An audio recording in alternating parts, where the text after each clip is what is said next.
when you do not have the finances in order, the finances they are ready to start this kind of ambitious operations, it's actually going to be quite a risky one, especially when things do not work out between the two affiliated clubs. So on 13th of November, the region of Johor State, Tunku Ismail Ibrahim, more popularly known as TMJ, PSSI president and former owner of Inter Milan, Eric Thohir,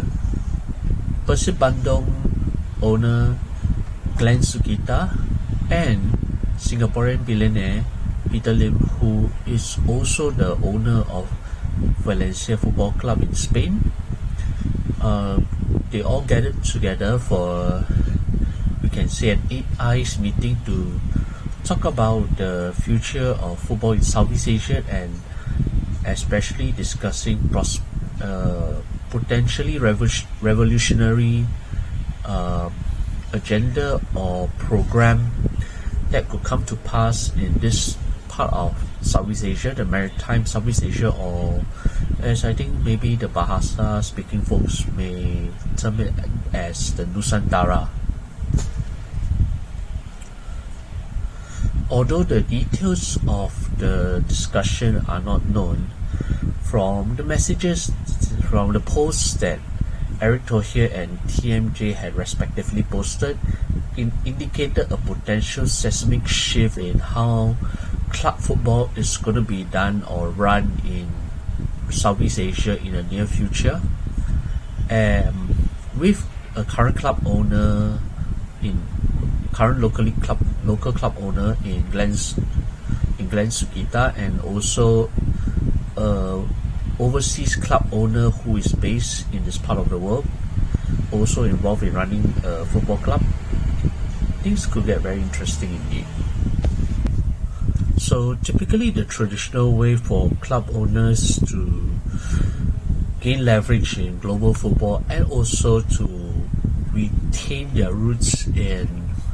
Southeast Asia, especially in your home native country, is actually to have a few clubs under his umbrella. Yes, his, because all the owners so far have been men. Yeah, and actually Eric Thohir is part of it, because he's now part of the ownership team that holds a majority stake at English Championship club Oxford United, and used to be part of the ownership team at Major League Soccer side DC United, as well as former majority owner of Italian giants Inter Milan. And at the same time, he also owns Indonesia Liga 1 side, Persis Solo.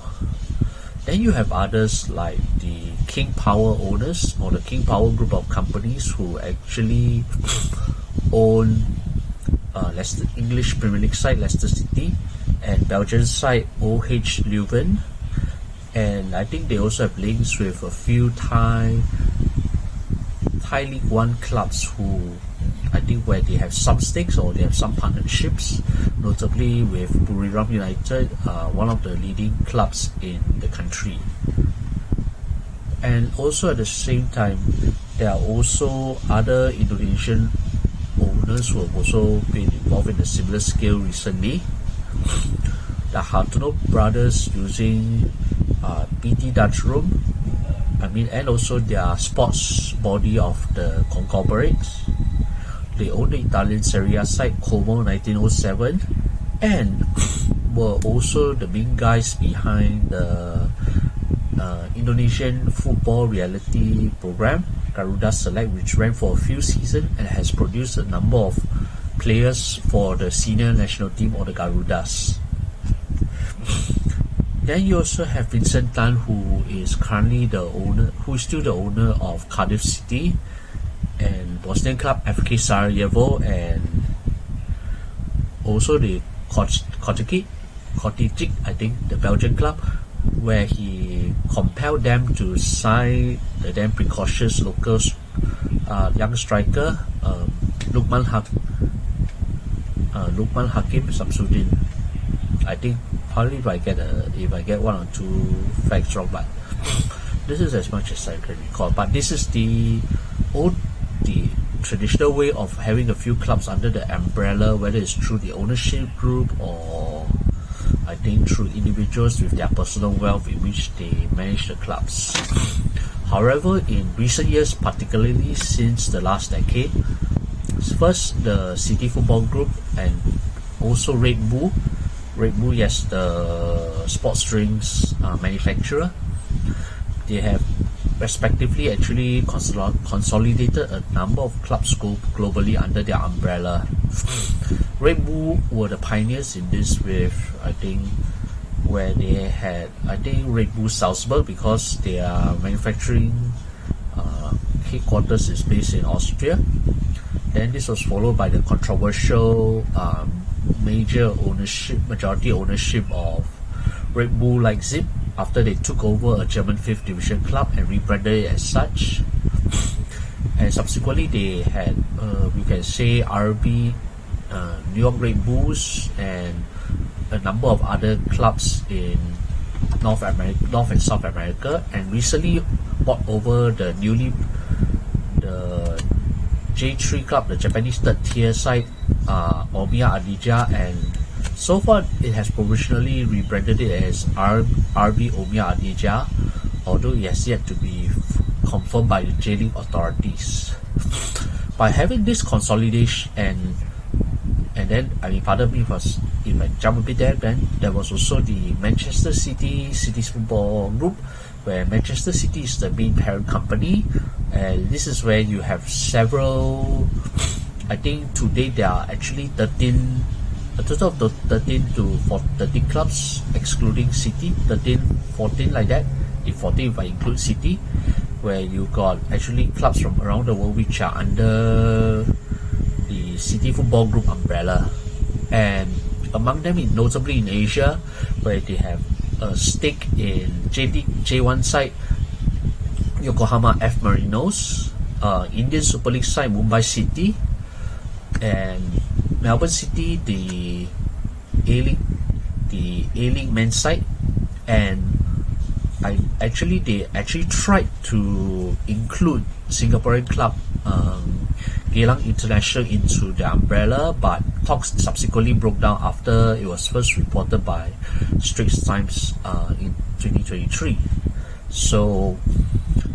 in this context, what clubs want with having these umbrellas, or the umbrella of those clubs all over the world, is actually to build networks where actually apparently, and for the parent club, like in the case of City, or actually from the leading clubs in Europe, to share their expertise and resources with the other affiliate clubs around the world, building a network where maybe possibly if a talented kid comes from one of those feeder affiliate clubs outside of Europe, and he shows considerable talent, he will likely be recruited into, let's say in Red Bull's case, it's likely to be Red Bull Leipzig, RB Leipzig. So having explained the two aspects of club ownership that is known worldwide, now we move closer to Southeast Asia. I mean, one thing that could come out from the 8 Eyes meeting between these four key football personalities could be a potential, you can say, a brother or sister club between JDT and Persib Bandung. I mean, this is one way of looking at it. The other way of looking at it is actually a potential start of perhaps, I think, a joint group or a joint, you can say, conglomerate, where actually you have a few clubs, like one in Malaysia, one in Indonesia, and possibly another in Singapore,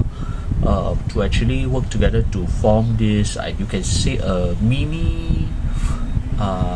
group of clubs which will be similar in closer to perhaps the Red Bull way of networking than the JDT Football Group. Why would I say that? Because when you have Peter Lim, who actually owns a Spanish football club with a rich history but does not have any association with the Singapore football scene, it is quite likely with this move that the Singaporean billionaire who was formerly known as the King of Remisers and someone who I mentioned in one of my early blog, you can say video posts on Tanyaja, where you can say that Peter Lim has had some interest in being involved in Singapore football, but I think because at that moment, that time in 2017, the political mechanizations or the political intrigue between the one of the contesting parties that possibly led to him declining. But with this meeting, it is highly possible that Peter Lim could either buy over a Singaporean club, or Singaporean clubs are not yet really privatized, so apart from Forest Lee's Nine City Sailors, so it is possible that given that the rest of the local clubs, and there are very few local clubs that play in the Singapore Premier League, so he has an option of taking over one of them and pumping in the money, which it's even by our local football standards will be quite a lot compared to the rest of the fraternity, but it's actually a drop in the ocean compared to how the amounts that he has put in at Valencia. So it could be interesting where you have an Indonesian, let's begin with a Malaysian, Indonesian, Singaporean group of clubs, and perhaps eventually expanding up north from the Nusantara to the mainland Southeast Asia, which is included the former Indochina of mainly Vietnam, potentially Cambodia, and then also Thailand, and when the situation improves, Myanmar. So what I think is probably more likely it is that will happen. And actually for this kind of operation to be run smoothly, you need a lot of money, and already right now there is a Thai club that is already doing something along these lines that what I've described. BG Pathum United, which was formerly known as Bangkok Glass, it is actually owned by the Bangkok Glass group of companies, I think Bangkok Glass Group Private Limited, because this parent company, actually its main expertise is in Thailand, is in glass manufacturing. So yes, it's literally where the name comes from. And having been you can say a steady and actually eventually rising force in Thai football, BG Pathum actually has last year signed a 3-year deal with Singaporean side Tampines Rovers, where they will have a collaborative network where the Singaporean club can use their facilities to actually train for pre-season, and also I think while BG in return will dispatch a few of their football staff to help the Singaporean side in running football operations on and off the pitch. And this is actually mainly through the influence of former Singapore international Kadeyaya and Thai football icon Surachai Jatut Patarapo, who is the football director of football at BG Pathum. And with that, actually the Singaporean club is now known as BG Tampines Rovers, and they went one step further earlier this year, where they actually signed a memorandum of understanding with the Football Association of Singapore, where you can say they are going to have a Thailand-Singapore football exchange, where the Thais are going to share their football expertise and facilities with Singapore, where Singapore in return I think will invite the Thais to have games and also to do some training at the recently opened Kallang Football Hub, which is near to the Singapore Sports Hub, and including the $1 billion National Stadium. So this is a way where actually you can say BG Pathum is okay, and actually you need a lot of money to be able to sustain this operation, and you can't be like saying that you can own club A first, then you own club B, but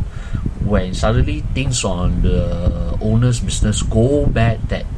it becomes unsustainable, that's when things can become quite tragic. And actually, this is where I will touch on the fate of Kelantan FC and PSPS Real, which is now known as PSPS, I think, which is known as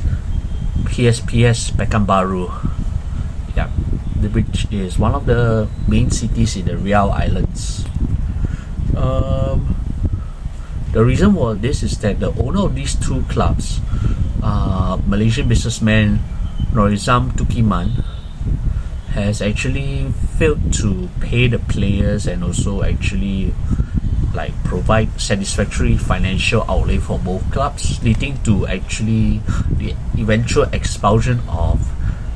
Kelantan FC at the end of the 2023 Malaysian Super League season, and also a change of ownership on the Indonesian side, which led to the